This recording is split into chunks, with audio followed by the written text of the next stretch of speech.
Let's discuss about case statements in this video. Case statement, the syntax we are going to see first. So the case statement is having a syntax case expression, when choice, then some sequential statement, when choice, next choice, sequential statement, end case. That is just like we write the case statements in C, C++. Here also we write for various cases, various statements that has to be executed for various cases we write. Okay, let us see in detail with an example. Case select or cell is when 0, 1 is equal to A. When the case 1, 0 is equal to B. When others is equal to X. See here, we have written specifically for two cases, and the other cases we have put using a statement or a keyword using others. Okay, when any of these two cases is coming, this will be the result.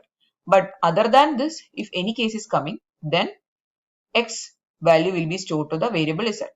So all possible choices must be included unless others clause is used as a last choice. If you are using others clause, then it is fine if you don't list out the all choices. But if you are not using other choices or other statement, other clause, the correct word is clause. If you are not using others clause, then you have to specifically write for each and every case. Okay. Like 0, 0, 1, 0, for all the cases you have to write specifically. But here what we have done is we have included two cases, we have put an others. But we are not using others means all the cases you have to write. Okay. Then towards the end you have to write end case. Next is we are going to give a range as a case.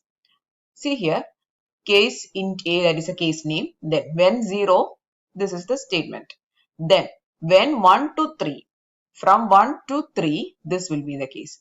When 4 to 8, in this range, this will be the case. So like this, a case can be a range also. Okay, I hope you understood.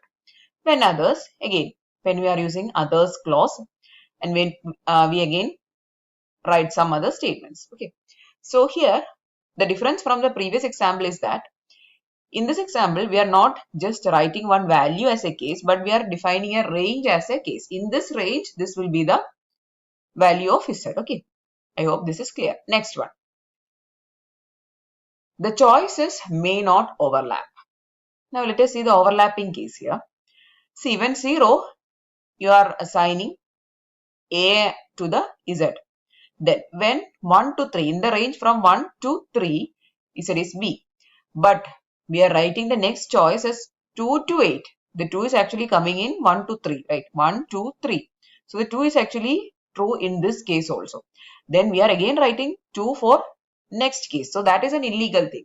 We cannot have two cases, that is two case values cannot be same. Okay.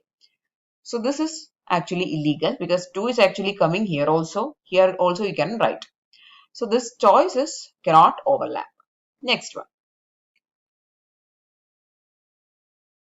Next we are going to write the range, but the range may not be used with a vector type.